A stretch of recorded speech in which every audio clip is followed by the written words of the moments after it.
Welcome to my channel.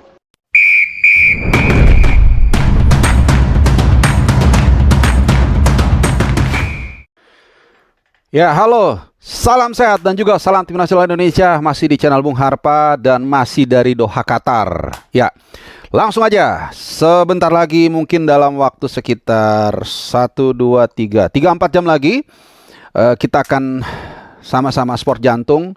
Mudah-mudahan ada hasil yang positif, mudah-mudahan ada sejarah tercipta di Abdullah bin Khalifah. Indonesia akan menghadapi Uzbekistan di semifinal Piala Asia U23 Road to Paris. Mudah-mudahan kita bisa menanggulangi Uzbekistan, bisa menjebol pertahanan mereka dan melaju ke Paris ke Olimpiade 2024 nanti Juli Agustus. Ya, teman-teman semua, ini mungkin akan menjadi video terakhir gua di ruangan ini karena gua habis ini akan pindah hotel dan ya, sebelum gua nanti ke Abdullah bin Khalifah, ini akan menjadi video gua terakhir sebelum kick off Indonesia menghadapi Uzbekistan.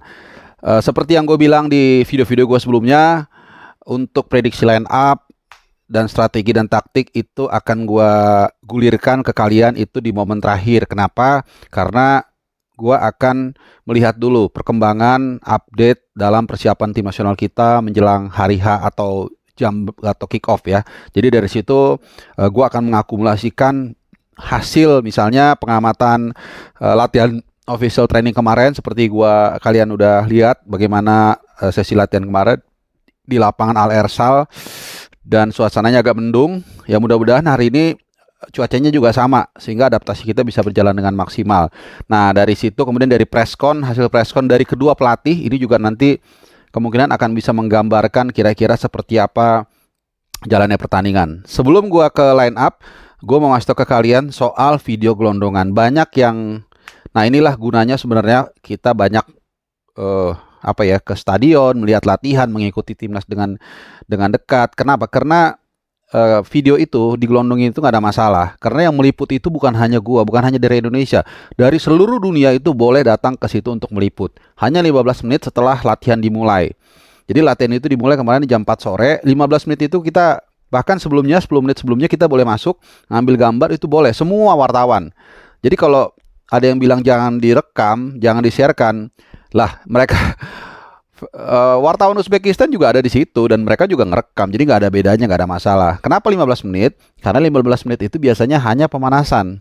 Jadi belum tactical game, belum belum yang unit-unit kecil. Jadi intinya belum bisa dibaca lah, kalaupun mereka ada taktik yang pengen disiapkan oleh Sintayong. Jadi ini kalian supaya paham ya, karena ada beberapa yang ya kayak nggak paham gitu loh. Jangan direkam Bung, jangan direkam nanti bocor gitu. Nah ini supaya kalian tahu. Jadi hanya 15 menit awal itu kita boleh memang rekam dan nggak masalah, semua wartawan. Karena itu mereka hanya baru pemanasan. Oke? Nah, seperti yang gue bilang tadi, nanti gue akan share line up versi channel Bung Harpa. Dan gue rasa sebenarnya yang udah pasti gue akan cepet. Nanti di dua area yang akan kita bahas di sini, yaitu sisi kanan. Ini udah beberapa kali kita lihat sendiri ya, bagaimana di kanan ini kelihatannya Sintayong belum bisa menemukan serum yang pas untuk mengisi posisi pemain di sektor tersebut ya. Beberapa kali kurang maksimal, bahkan di pertandingan lawan Korea Selatan ya. Itu mulai dari Rio Fahmi, kemudian diganti Fajar Faturrahman, bahkan terakhir Kelly Stroyer yang harus ditaruh di sana. Ya, Kelly Stroyer mungkin agak lumayan waktu itu. Cuman situasinya agak berbeda karena waktu itu kita sudah bermain dengan mereka bermain dengan 10 orang, sehingga dia taruh memang yang sayap kanan nyerang sebenarnya, bukan full back kanan gitu loh. Jadi beda. Kemudian selain back kanan tentunya juga nanti kita akan mencari siapa pengganti dari Rafael Strijk yang berkali-kali masih banyak yang nanya. Ini udah jelas, udah tulisannya juga udah misses next match, dan itu artinya dia pasti nggak main karena akumulasi kartu kuning. Dan sedikit lagi gua update soal Elkan Bagot, masih ada aja yang nanya. Jadi tim ini 23 pemain itu harus didaftarkan itu maksimum 6 jam sebelum kick off pertama waktu lawan Qatar. Setelah itu udah nggak boleh lagi. Nah, yang sering disebut-sebut Elkan Bagot itu karena nanti kalau kita seandainya kita lolos ke Olimpiade Paris, baru kita boleh mendaftarkan pemain yang baru lagi, tapi usianya juga harus memenuhi syarat ya. Oke, jadi tadi kembali lagi ke line up. Di bawah Mister Gawang, ya gua rasa udah pasti Hernando Ari. Kemudian di CB kiri itu akan diisi oleh Justin The Hulk Hapner. Kemudian ya CB Il Capitano, CB tengah Rizky Ridho. Nah di sisi kanan ini kelihatannya kemungkinan besar akan diisi oleh Komang Teguh. Karena sebenarnya Muhammad Ferrari dibilang jelek banget enggak, cuman ya nggak semantap Komang Teguh ya. Apalagi Komang Teguh kita tahu juga punya kelebihan di bola-bola udara ya. Terbukti dari uh, gol yang sudah diciptakan lawan Australia ya, lawan Australia. Jadi kemarin gue koreksi karena lagi semangat, gue bilang gol penalti. Jadi golnya Komang Teguh ke gawang Australia, match winner, hasil assist dari Nathan Choaon, dan juga di di pemanasan ya. Pemanasan dia juga mencetak gol waktu TC di Dubai. Nah, kemudian itu udah jelas ya, 3 back sejajar. Jadi formasi ini nggak akan dirubah sama Sintayong kalau menurut gua. Seperti yang sering gue bilang, tidak sangat beresiko atau sangat berjudi kalau kita merubah sistem itu di tengah kompetisi yang sudah berjalan dengan baik. Artinya kita sudah menemukan pace-nya, tiba-tiba diganti dengan ekstrim, itu kelihatannya sulit terjadi. Kecuali memang ada dinamika yang sangat luar biasa. Misalnya banyak yang cedera, sehingga pemain yang sesuai dengan formasi ini tidak ada, atau mungkin lawannya sangat berbeda jauh, karakternya itu mungkin, tapi ini tidak akan dirubah. Kemudian di tengah, ya double pivot siapa lagi kalau bukan Nathan Enivar. Ya ini akan menjadi motor, engine room dari tim nasional Indonesia, baik ketika menyalurkan bola ke depan dan juga ketika bertahan. Dan inilah salah satu alasan Sintayong bisa mengejawantahkan, ya bisa menerapkan strategi dia, terutama transisi menyerang yang begitu cepat untuk menyuplai bola ke depan. Ya nanti siapa aja kita akan bahas habis ini. Nah kemudian di kiri ya siapa lagi kalau bukan pertama Harhan ya. Kemudian di kanan, nah di kanan ini gue nggak tahu kenapa ya, ini murni gini, karena Rio Fahmi, Fajar Rio Fahmi itu nggak jalan-jalan. Kalau kita mengikuti quotationnya Albert Einstein, if left doesn't work, try right. Ya lu kalau coba misalnya yang cara A nggak berhasil, ya udah cara coba B.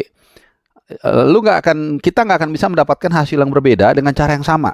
Ini filosofi gua ya. Ini coba kita akan lihat nanti. Jadi dengan cara yang sama, pasang si Rio, Fajar nggak jalan, mungkin it's time for Bagas. Ya, mungkin ini saat yang tepat buat dia untuk bisa menunjukkan kapasitasnya. Toh kalau misalnya nggak jalan pun kayak waktu itu Rio Fahmi bisa diganti. Rio Fahmi ya diganti Fajar kan bisa juga gitu loh. Dan Bagas juga punya pengalaman yang sangat bagus ketika dia membawa Indonesia juara SEA Games tahun lalu kan. Jadi bukan kaleng-kaleng juga dia, dan dia reguler di timnya di Barito. Jadi it's time for Bagas menurut gua. Dan sebagai pemain Sintayong ini paham ya, ketika ada pemain yang sebenarnya punya potensi lah, ketika dia dicadangkan kemudian dikasih kesempatan dengan sedikit suntikan motivasi dan juga semangat, itu biasanya bisa meledak ya. Apalagi Sintayong tahu betul apa yang harus diinstruksikan ke pemainnya. Jadi menurut gue ini Bagas. Nah di depan ini dua kan yang pasti lah ya, kita juga nggak usah berlama-lama. Ada Witan Sulaiman yang akan mengisi sisi kanan dari lini penyerangan Indonesia, dan kemarin juga dia hadir di konferensi pers. Kemudian Marcelino Ferdinand, the one and only, akan sebenarnya dia agak free roll ya, pas bisa ditaruh sebagai penyerang bayangan, bisa juga ditaruh di kiri, dan bahkan mencetak gol ketika menghadapi Irak di Piala Asia Senior. Nah, siapa pengganti strike? Kalau menurut gua memang ada beberapa kandidat di sana. Ada Hoki Caraka, ada Ramadan Sananta, kemudian juga ada Kelly Stroyer. Kalau harus digugurkan, menurut gua yang paling mungkin adalah Hoki Caraka. Ya, karena dia di antara dua ini yang menurut gua paling kurang berpengalaman menurut gua ya. Kelly Stroyer bagaimanapun juga tergabung dalam skuad SEA Games tahun lalu yang juara, walaupun dia nggak inti, tapi beberapa kali dapat minute play. Nah kemudian Ramadan Sananta sebenarnya dia memang tidak inti juga ya, tidak masuk dalam skema utama permainan Sintayong, tapi dia punya beberapa kelebihan. Di antaranya satu, dia punya tubuh yang kekar lah begitu, dan ini akan berguna nanti untuk menghadapi pemain back Uzbekistan nomor 5. Ini yang sangat tangguh dan menjadi salah satu alasan kekokohan Uzbekistan ya. Walaupun tetap ada kelemahan seperti yang gue bikin di video sebelumnya, pemain ini kurang lincah. Nah makanya gue sempat bilang, ini untuk melawan pemain seperti ini, apa kita adu dengan pemain yang punya badan yang besar seperti Ramadan, atau yang lincah seperti Kelly Stroyer? Kita tunggu dulu yang itu, oke? Nah kemudian Ya, jadi dua pemain ini, Ramadhan Sananta atau si Kelly Stroyer. Nah, cuman kalau gue melihat, gue akan naruh Ramadhan Sananta karena fungsinya ada dua. Satu, dia bisa untuk pemantul. Kedua, dia juga bisa untuk mengganggu konsentrasi pemain nomor 5. Dan tentunya dengan sistem seperti ini membuat adik-adiknya atau dua tuyul ini, Witan dan Marcelino Ferdinand, punya space untuk leluasa lari ke kiri dan ke kanan ngegocek. Jadi biar tugas untuk matikan nomor 5 itu Ramadhan Sananta, kemudian nanti yang acak-acak itu dua tuyul itu, si Witan sama si Marcelino Ferdinand. Ini mirip dengan strategi Prancis tahun 2018 ya. Malah Giro sebenarnya nggak punya speed. Ramadhan masih punya speed. Dan gue ingat di PSM Makassar waktu juara itu dia kalau nggak salah cetak double digit ya. Bukan kalau nggak salah, memang double digit. Tapi gue lupa, kalau nggak salah 11 gol dia cetak. Dan itu dia saat itu banyak main sebagai sayap kiri. Jadi dia bisa main juga nih menggantikan posisi si Rafael Strike. Bukan tidak mungkin dia dalam satu permainan dia bermainkan dua role. Mantekin si nomor 5 itu, atau dia bermain sebagai penyerang sayap seperti Rafael Strike. Ya, waktu di PSM itu dia main seperti itu. William Pluim itu yang jadi target man-nya. Jadi menurut gua it's time for Ramadhan Sananta di depan untuk menggantikan posisi Rafael Strike. Sementara di kanan menurut gue it's time for Bagas juga. Tapi seperti yang gue bilang berkali-kali, menebak isi kepala Sintayong ini seperti menebak arah burung terbang. Itu lo susah, dan bukan asal-asalan. Dia tuh selalu punya pikiran yang lebih jauh dari kita, yang kita dari sini hanya bisa meraba-raba. Ya, tentu kalian juga bisa meraba-raba siapa formasi ideal menurut kalian. Silahkan tinggalkan komen di bawah, dan kita akan segera menyambut pertandingan yang akan berlangsung. Gua asumsikan kalian nonton ini jam 5 ya. Jadi mungkin sekitar 3-4 jam lagi.